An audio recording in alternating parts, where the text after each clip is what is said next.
हामी यहाँ मगरीगाडबाट माथि हात्ती गाउँ जाने क्रममा एकजना विशेष व्यक्तित्वसँग भेट भएको छ। हाम्रो यो अफि हिमाल गाउँपालिकाको भूतपूर्व अध्यक्षज्यू हुनुहुन्छ उहाँ चाहिँ। खास गरी मलाई डिएन घाजरेल भनेरै नै राजनीतिमा चिन्छन् मान्छेहरूले। उहाँसँग हामी छोटो मिठो कुराकानी गर्ने कोसिस गर्नेछौँ। अफि हिमाल गाउँपालिका टोटल यो छ नि, यो लोकालिटी जो छ यो हिमालको एउटा सुन्दर यो भनौँ न धरतीको टुक्रा, यसको बारेमा चाहिँ के भनिदिनु पर्छ? मुख्यतया अब तपाईँले आफैले धरतीको टुक्रा भनिहाल्नुभयो, एउटा परिचय त त्यहीबाट आएको हो। र खास गरी अफि हिमाल नामबाट नै यो अफि हिमालको नामबाट चाहिँ नामाङ्करण भएको भन्ने कुरा यहाँलाई जानकारी भइहाल्यो।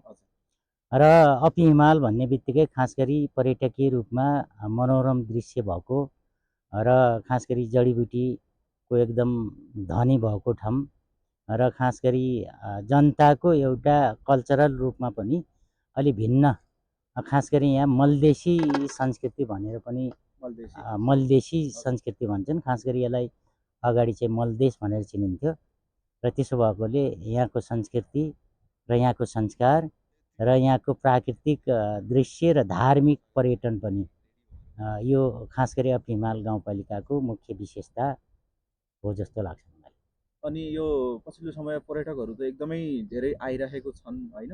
हामीले देखिरहेको हुन्छौँ सोसियल मिडियाहरूमा चाहिँ अफि हिमाल एउटा छुट्टै हाइप बनिसकेको छ। सुदूरपश्चिममा टुरिज्म हब नै बनिसकेको छ भनौँ लगभग अफिको यो एरिया चाहिँ।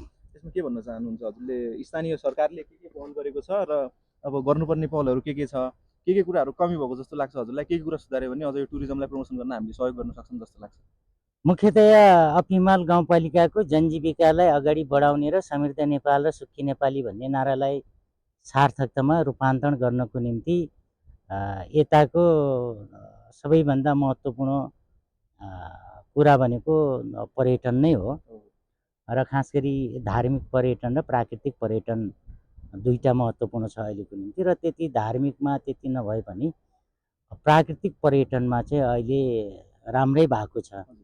खास गरी अघिल्लो सरकार मेरै पालामा हामीले यो डिपिआर निर्माण गरेका थियौँ।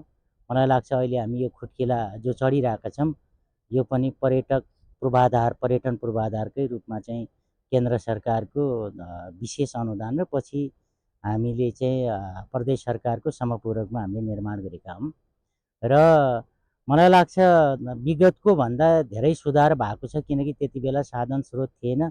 हामीले यो पर्यटनको निम्ति पूर्वाधार पनि निर्माण गर्न सकेका थिएनौँ। अहिले दोस्रो सरकारले यसमा थप क्रियाशीलता गरेको छ र अन्य कुरा यथावत राखे पनि मैले सुरुवात गरेको यो पर्यटन पूर्वाधारको कार्यक्रम चाहिँ यो सरकारले निरन्तरता दिएको छ। यसको निम्ति म सरकारलाई पनि धन्यवाद दिन चाहन्छु। कमसेकम यो पर्यटन पूर्वाधार बेगर पर्यटकहरू भित्र्याउन पनि सकिन्न थियो र अहिले पर्यटनहरू विगतको तुलनामा धेरै आएका छन्। त्यसमा म आफू पनि खुसी लागेको छु। अनि हजुर यही ठाउँको स्थानीय बासिन्दा प्लस अघिल्लो कार्यकालको अध्यक्षज्यू भएको हुनाले मैले हजुरलाई एउटा प्रश्न चाहिँ सोध्न फेरि चाहेँ होइन?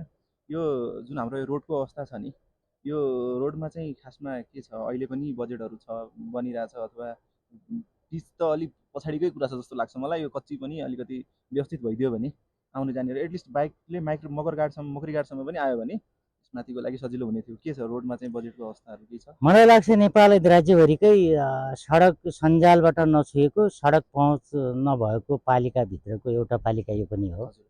र मेरो पालामा धरमगढदेखि यहाँसम्म यो मकरी जहाँसम्म तपाईँको अहिले साधनहरू पुगिरहेको छ त्यहाँसम्म कटिङको निम्ति हाम्रो ठुलो पहल रहेको छ। हामीले पाटनमा गएर त्यहाँ पनि सडक डिभिजन कार्यालय हामी धर्ना नै बस्यौँ, जुलुस नै गऱ्यौँ। त्यसपछि यो काम अगाडि बढेको हो र त्यस पछाडि पनि अहिलेको सरकारले पनि यसमा पहल गरेको हुनुपर्छ मलाई लाग्छ। म आफै पनि 7-8 महिना अगाडि अघिल्लो पुस माघमा चाहिँ केन्द्रमा गएर तत्कालीन प्रधानमन्त्री केपी ओली शर्मासँग गएर हामीले पहल गऱ्यौँ र 4.5 करोड बजेटिङ थप भएको छ र अलिकति चट्टानी भाग भएकोले अलिकति कटिङमा द्रुतता नभएको अवस्था छ। मलाई लाग्छ अब चाँडै 1 वर्षभित्र त न्यूनतममा हामीले चाहिँ अफि हिमाल गाउँपालिकाभित्र प्रवेश गरिसकेपछि अफि हिमालको घुम्नै पर्ने त्यस्तो एकदमै सुन्दर ठाउँहरू जो हामीहरूलाई थाहा नभएका त्यस्ता केही छन्? खास गरी अप हिमालको बहुत सुन्दर आकर्षक स्थान भनेको अप हिमाल बेस क्याम्प नै हो र दोस्रो चाहिँ त्यहाँ विभिन्न तालहरू छन्।